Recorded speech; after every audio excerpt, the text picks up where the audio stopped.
Alright, I'm going to interrupt here real quick before we get into the actual video. What you're about to see, I filmed a little bit ago, a couple days ago, and from then I've ordered parts and added some things. I've changed and removed parts and whatnot. So what you're seeing is what I've done to the car and some information that I had about what I was doing at the time. But just know the next coming video, it'll be changed a little bit. I've added some timing stuff, the timing guide, and changed the timing gears a little bit and whatnot. So we'll have more information on that. But for this video, there's some good information about what I've been up to so far. So go ahead and enjoy it. Alright, I jumped ahead of myself a little bit with this oil pan. I meant to show the inside of it while I put it together. So as you see, the good old Killer Bee oil pan is now installed. Yeah, I should have recorded. Let me put my mic around. Should have recorded doing that part, but it's not a big deal. Killer Bee has instructions here on their website, so it's pretty simple stuff to follow.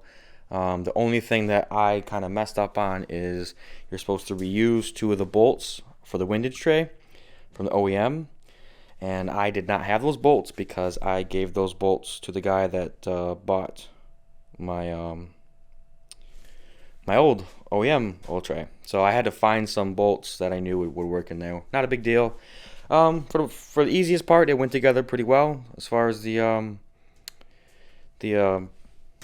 windage tray and the oil pickup. That was fine.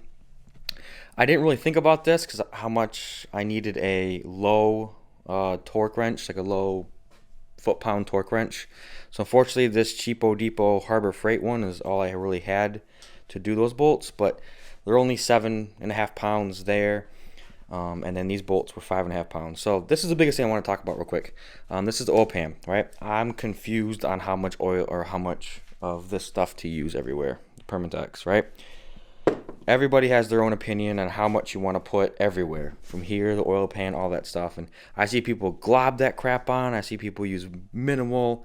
I think I was like in between, more on the lesser side of things. And in the end of the day, you can kind of tell I didn't do that bad of a job because it actually is coming out around the corners, but not in a bad way, right? You can see it all around. So to give you an idea, basically what I did is this. I love this little bead thing. I squeezed it out in a small bead. The little tip's really teeny there. And then I basically just took my finger and I just kind of smeared it across the top of the oil pan.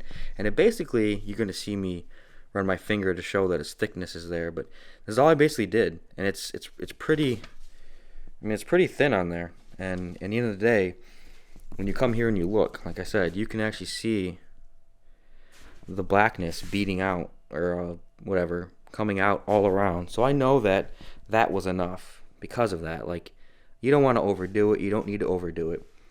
But I wanted to make sure there was enough in there. So that's good to know. You don't really have to use a whole lot. Just enough to cover the surface area is basically what I did with your finger spreading, and you cleaning up the excess. And then go through each one of the holes and basically use like a pick and pull out the extra stuff. I guess I could have left it there for sealing purposes. Whatever, not a big deal. So in this case, we'll jump to probably the oil pump, and then there's not too much else I can do till I get the rest of the stuff in, I think. But let's get to it. Alright, I'm getting a little ahead of myself here. Let me figure out what's the next part. Alright, so I don't want to get lost, and I got a little ahead of myself because I got a little too excited. So let me go over what I've done after. I think the last thing I talked about was the oil pan. Everything came in good. I got my Fumoto something. I can't remember exactly the full name of this Fumoto. This thing is not gonna do the focus. So I got this guy installed. That's pretty simple. Let me find the gasket. There we go. Here's the gasket that it actually comes with. Nothing's wrong with this gasket. It's just I noticed that the way that this is threaded and the way that the pan's threaded, every time you would wind it to tighten it up to where it would tighten with this thing, this part that sticks out, I don't know why it's not focused like that, guys. Hold on one sec. Let me fix this. Focus area. Let's go like zone focus. Maybe that'd be better. So during this there we go. Alright, so this part, sorry about that, is we'll go here. I noticed that this part here always lines up facing the other port, so it just wouldn't work out. So I have a bunch of O-rings that I just put in here and screwed it down. Obviously you don't want to over tighten this at all, and we'll see if that works. I did notice a little bit that there was some grinding, if you want to call it. Maybe the metal, you know, coursing next to each other as I turned it. So I'm hoping there's not big shavings in there, but I noticed the threading between the brass and this aluminum wasn't off or anything. It's just I had maybe some burrs or something, so that's something to look out to as well. I do have a adapter coming for a temperature sensor. This is where I'm gonna put it. So from there, I got the oil pump installed. That was pretty simple. Like I described with the pan, I basically did the same exact thing for the pump. Followed the guide, put the dab around it, and then spread it with my finger, and it came pretty good. I mean, I don't want to get too close. You can see the black. The black is basically the gasket maker, so it spewed out just a little bit. So I'm pretty sure I got it covered pretty well. In putting this, can't even think right now. That thing, yeah. Putting that on, I don't have the actual Subaru tool.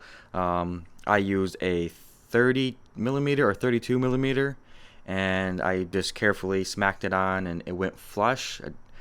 It looks like it could sit flush, so I went with it flush because I noticed that the lip here of this I'm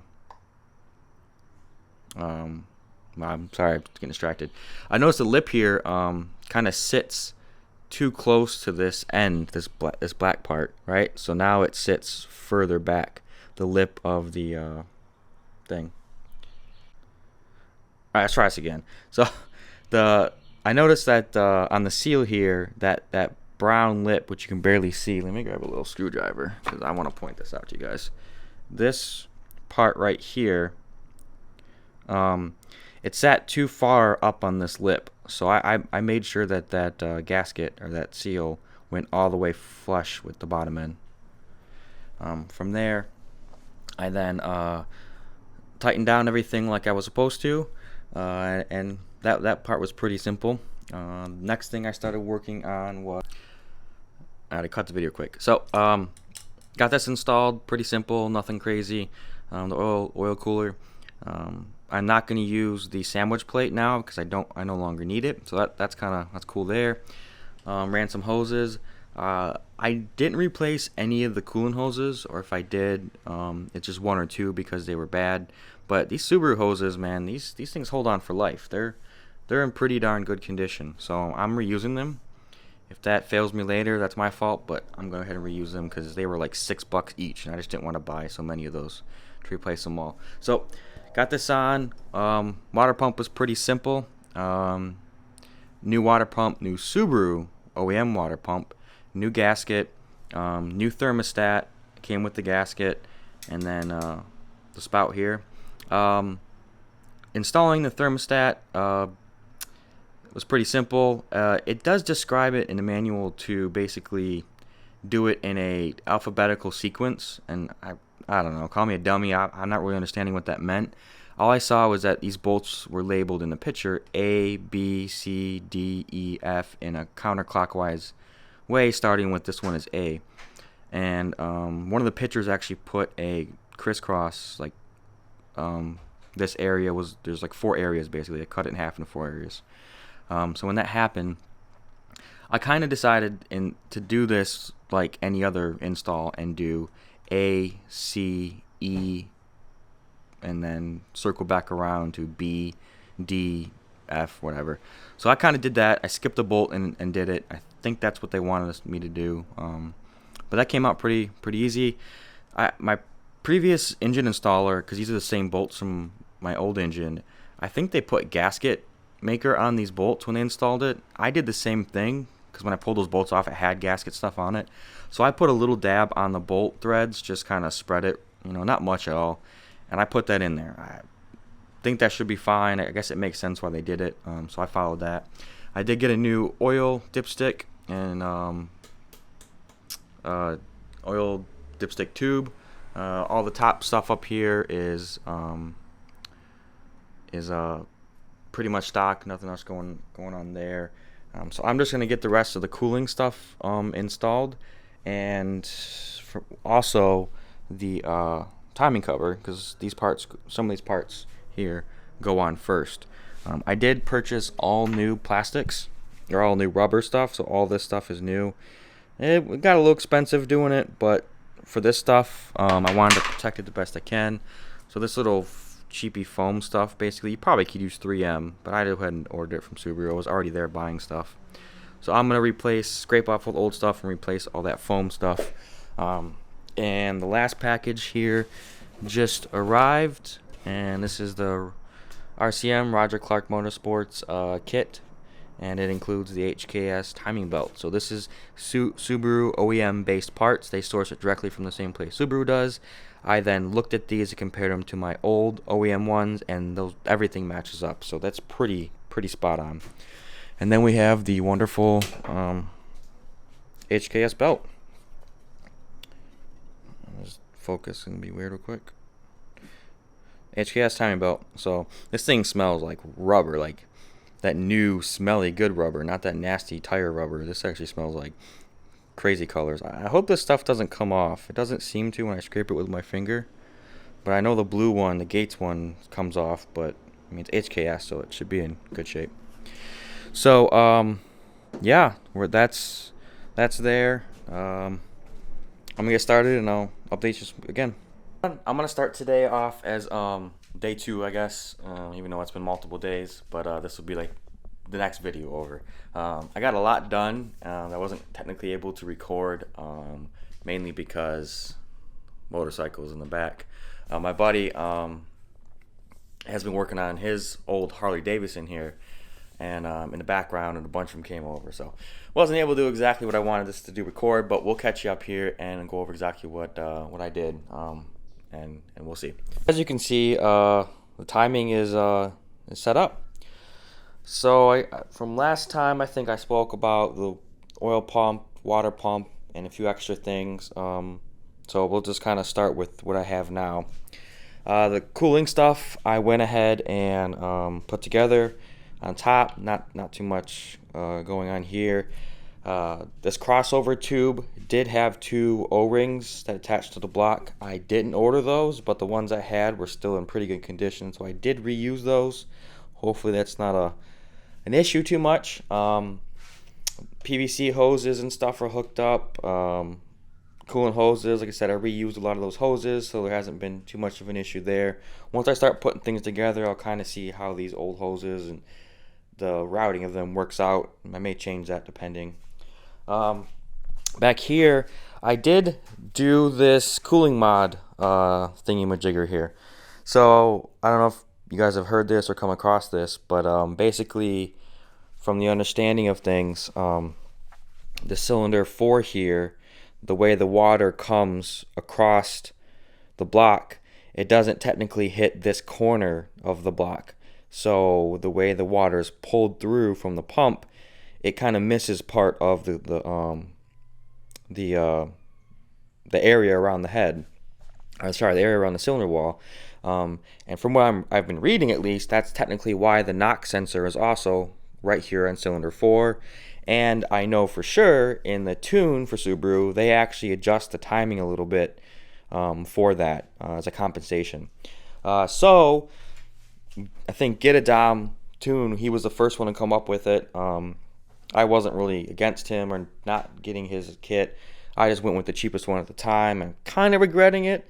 This is a torque solution kit, mainly because they use a silicone hose versus a rubber hose. And when you start to bend it to make it fit, I don't want to say it kinks the hose, but it's not a proper fit and it puts a lot of pressure on the hose. So being silicone, it should hold up to that, but we'll see what happens. So basically, it intercepts this black hose from your heater core, and it injects water, because this is a return, if I'm not mistaken. One of the two, it's a feed or return, I can't remember.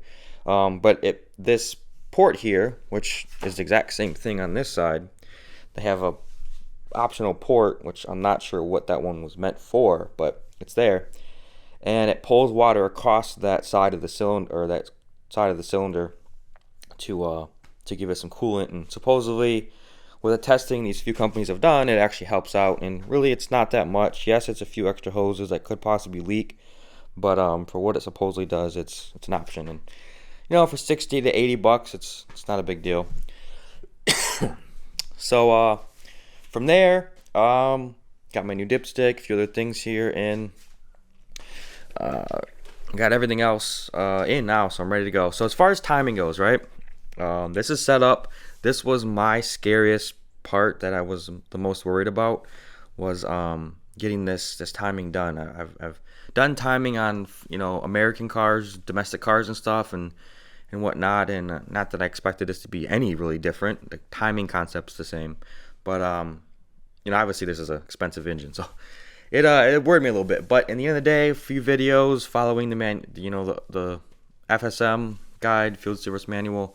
It really wasn't that hard. It's just understanding the concepts of timing and all the things that you can expect around it, which most people don't really explain. So yeah, let me go over it. So this is the HKS belt. So you're basically going to start installing all your components for the timing system, leaving this pulley as the last one, because this is the one that's going to put the final tension on as you tighten it, which that was a pain in the butt, but not that bad. And all you really want to do is make sure you line up your marks. I mean, you can follow the guide. I'm not going to go through it. There's plenty of information out there. You just want to line up all your marks, put the belts on, make sure those line up properly, with all the things they're supposed to. And really, it's not that hard. It's just a pain with how big the belt is, and you don't really have much room. So having someone else to hold the belt in place where you feed it, that kind of helps. The thing that really threw me off is, make sure or first off, the thing that really threw me off is this side of the cams. They actually do not go under load. So when you're setting the timing and you have the timing marks here set up, these still kind of free spin. This side, the left-hand side, driver's side, these ones actually will be under pressure, meaning the lobes will be pushing on the valves. So that threw me off. I was kind of scared. I'm like, I don't know if I want to do that, because everything's like, it's interference motor and stuff. You don't want to hit valves. So that really threw me off. This kit, little thing here did help, but I had to have a friend of mine who was here, luckily, put these in without this bracket on. You put these in both spots and then he would put a wrench on this and he would hold it in place while I put the bottom one on, and then you would just tighten this whole thing down. And it stayed still. It was good. But these, especially with this stage 2 cam, these were really under pressure. So that kind of threw me off. But you also have to know that you can only turn these a certain way. I'm not going to say it here because I might forget, but the manual actually shows which ways you're supposed to turn it. I think it's this way and this way, but whatever. So make sure you follow that guide in the field service manual to know which way to turn it. Line up the marks, set it, and you're good to go. But the thing that threw me off is I remember reading or watching a video that people described what happens when you turn the crank a full 360, all the way around, where you take this dotted line, go all the way around, and it comes back. Well, the one thing it does, if you notice here, that timing is where you need to set for the timing mark here when you're putting the belt. But as you can see, it's way off. But if you look really closely, I don't know if you can see it on camera, there's a dot here. Same with over here, there's a dot here. That dot is basically a representation of where the timing should be, or timing is in general. But because I went one rotation, I'm off by one tooth. Now, I'm understanding that because Subaru, this is a variable valve timing motor, and because Subaru designed these to be orbital, I guess is the word. So basically, every, from the crank's rotation versus the cam's rotation, it's going to be ahead of itself. I don't know scientific words, but basically they're going to be rotating one's faster than the other. And because of that, in case there was an issue with a tooth, they didn't want the same spot being hit every single time, so that these teeth would kind of orbitally move around as the belt came past, and it would touch a different spot on the belt and on the gearing itself, so that if there was a broken one, it wouldn't shear the belt because it's hitting the same spot every time. So that threw me off when I spun it once, because I remember saying, spin it and see where it lands, check your timing, and I noticed it's off. But that's actually an okay thing from what I'm reading. This is the next thing, timing belt guide. I didn't order it, forgot to order it. If I order it now, it's going to take days to come in, and I want to get the motor more together in time. I'm thinking this one will be fine. I mean, the other ones they just look beefier, sure, but I mean, right now I'm not expecting too much with the motor. I mean, with the power wise, I don't know. If someone can say something like, you should be like, you need to replace that, even if I get farther in the motor and someone's like, you have to replace that to those billet ones, then I'll take it apart and do it. But for now, I'm just gonna leave that. Everything else is good. I used a feeler gauge, 1 millimeter feeler gauge, and you kind of just pry it in there to make sure it's set right. I did find that these little blue zip strips actually are 1 millimeter almost, and if you slide it underneath here all the way through, you can kind of get the bend approach, and marked it off pretty well. Same as these guys here on the side, wasn't too much of an issue. So as far as that goes, that's pretty much it for the timing. It's set, it's ready to go. I pulled the pin. Adjuster really didn't move. It must be just really tight, I guess. But I pulled the pin. I Loctited everything with blue Loctite. All the pulley bolts are Loctited. All the little cam guide bolts are Loctited. Just blue. I didn't overdo it with anything crazy, but just in case. Oh yeah, and tightening these guys down. Those little tools I bought, these cheapy tools I found on down here as well on Amazon, were a lot cheaper than buying the actual Company 23 and stuff. But as for for these bolts, I'm trying to find the piece of paper I had real quick.